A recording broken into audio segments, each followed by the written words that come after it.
Hello, I'm Dave, and I hope to show you how I updated our old worktops. Our worktops were getting a bit worse for wear, so we decided to have a go at covering them with epoxy resin. I looked at loads of YouTubes on this, and most of them were from America, so I thought for a change I'd do one from the UK. So I removed the sink and the hob and all the top drawers. I rubbed it all down with my orbital sander, filled as necessary, sanded down the two ends so that they would have the same profile as the rest of the worktop edges. I covered up the kitchen units and tiling with plastic dust sheets using masking tape to hold in place. I then sprayed the worktops with a grey primer. The spray primer was for cars, but it said it was good for plastic too. I watched loads of YouTubes over the years and I wondered how hard it was to make one, and as I'm sure you'd now guessed, this was my first one. I know it would have been far better for me to have videoed me doing the work, but I wanted to concentrate on doing the work. Then I sprayed jet black paint onto the worktops. I forgot to mention, I removed the old white silicone between the worktops and the tiling. I then filled in the gap between with a clear silicone to stop the epoxy resin running down the back of the kitchen units. After a light rub down of the now black worktops, I sprayed all the worktops with a marble effect paint. I did not think it looked like marble, but was happy with how it turned out. It's important that the worktops are pretty level, as the epoxy resin is self-levelling.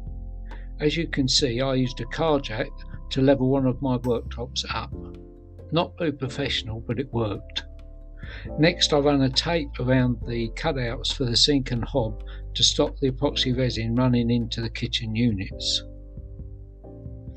As I was doing the job in the winter, I had the heating on because it's very important that the room is about 70 Fahrenheit.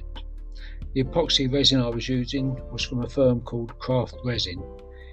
It was for tabletops, said it was scratch resistant, heat resistant, had a high gloss and was food safe.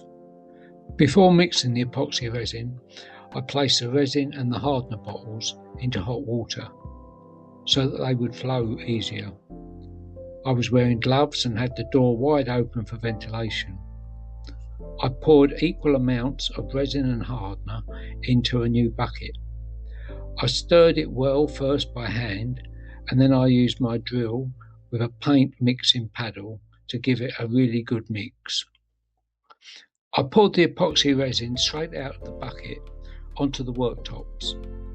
I spread the epoxy with a notch spreader, covering all the worktop, and of course it started to run over the front edge, and carried on doing it for quite a while. Once it was all spread out and had began to settle, I very lightly went over it all with my blow lamp to stop air bubbles forming. I had to keep removing the epoxy resin as it built up under the front edge of the worktops. I then got a paintbrush and ran it round the front of the edge to smooth it out. It took about 24 hours for it to dry to the touch, and they say 36 hours to fully cure. It also said it's 21 days to become heat and scratch resistant. After a good clean up, I put the sink and the hob back in and ran white silicone between the worktop and the tiling. Our goldfish were happy to be back in their normal place.